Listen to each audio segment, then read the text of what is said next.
প্রিয় মা, অনেক দিন পর আজ আবার কলম ধরলাম। সকাল থেকে বেশ কয়েকবার তোমাকে ফোনে চেষ্টা করেছি, কিন্তু পাইনি। বোধহয় নেটওয়ার্ক সমস্যা।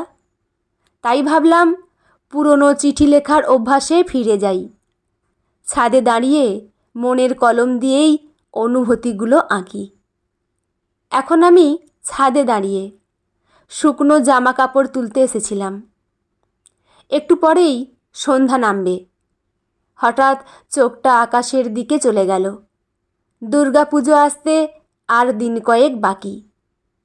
দিকচক্রবাল জুড়ে এখন নানা মেঘের খেলা, কখনো নীল সাদা পেজা তুলোর মতো, কখনো ছাই রঙের, কখনো তুতে, আবার কখনো বা কাঁচা হলুদের মতো। আচ্ছা, তোমার মনে আছে মা, ছোটবেলায় তুমি আর আমি বিকেলে ছাদে দাঁড়িয়ে আকাশপানের দিকে চেয়ে কত ছবি আঁকার চেষ্টা করতাম? কখনো মেঘের মধ্যে ফুটে উঠত হাতি, কখনো রবি ঠাকুরের দাড়ি, কখনো পাখি। কোথায় যেন হারিয়ে যেতাম আমি তোমার হলুদ লাগা আঁচল ধরে দাঁড়িয়ে থাকতে থাকতে।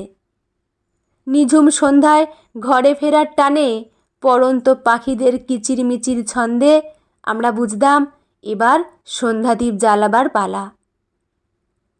তুমি তুলসীতলায় সন্ধ্যা দিতে, আর টানা বারান্দা থেকে ভেসে আসত ঠাম্মার সুর করে কীর্তিবাসী রামায়ণ পড়ার আওয়াজ। বয়স হয়ে গেছিল বলে ঠাম্মার গলাটা ভেঙে গেছিল, কিন্তু মন দিয়ে শুনলে বেশ বোঝা যেত সবটা। রামায়ণ বইটার পাতাগুলো এলোমেলো হয়ে গেছিল, কিন্তু কি অপরিসীম ধৈর্য নিয়ে ঠাম্মা ওটা পড়ত। এখন বুঝি সংসার করতে গেলে ধৈর্য থাকা খুব দরকার, নইলে সব এলোমেলো হয়েই যায়। যাই হোক, যা বলছিলাম, সন্ধ্যা দিয়ে তুমি যখন সামনে এসে দাঁড়াতে, সাক্ষাৎ মনে হতো দেবী প্রতিমা। দুই ভ্রুর মাঝখানে উজ্জ্বল সিঁদুরের টিপ, চুলে জুঁই ফুলের তেলের গন্ধ। সন্ধ্যা উতরে গেলেই তোমার অন্য রূপ দেখা যেত। যে স্নেহভরা হাতে স্কুল যাবার আগে গরম ধোঁয়া ওঠা ভাত, ঘি আলু সেদ্ধ খাইয়ে দিতে পরম মমতায়, সেই হাতেই তখন উঠত হাত পাখার। পড়তে বসতে দেরি করলেই সপ সপ করে বাড়ি পড়ত পিঠে। খুব লাগতো, আর মহা রাগ ধরতো তোমার উপর। এখন বুঝি বাস্তবের আঘাতগুলোর চাইতে তোমার ওই হাতে ধরা তালপাতার পাখার বাড়ি খাওয়া অনেক বেশি মধুর ছিল। আঘাতের পর মুহূর্তেই তুমি যখন ওই দিয়ে বাতাস দিতে, মনটা জুড়িয়ে যেত এক নিমেষে। আমার বেশ মনে আছে, বাবা এই সময় বেশ দেরি করে অফিস থেকে ফিরত, একবারে বাজার সেরে। কোনো দিন সঙ্গে থাকতো কচুরলতি, কোনো দিন আবার ইলিশ মাছ। ঠাম্মা নিরামিষ খেত বলে কালো জিরে ফোড়ন দিয়ে তুমি যখন কচুর লতি রান্না করতে, সেই দিয়েই এক থালা ভাত খাওয়া হয়ে যেত। আর ইলিশ মাছের কাঁটা বেছে দেয়াতে বাবার জুড়ি মেলা ভার ছিল। অবশ্য ছিল বলছি কেন, আজও তাই আছে। শ্বশুর বাড়িতে এসে ইলিশ মাছ খাওয়া ছেড়ে দিয়েছি। এখানে কে আমাকে ওই কাঁটা বেছে দেবে বাবার মতো? আজ শ্বশুর মশাই ওবেলা ইলিশ মাছ এনেছিলেন। ওদের সবাইকে ইলিশের তেল ঝোল করে দিয়েছি, আর ফ্রিজে গতকালের মটর পনির রান্না করা ছিল, আমি ওই দিয়েই খেলাম। এসব শুনে আবার ভেবো না তোমাদের মেয়ে কষ্টে আছে।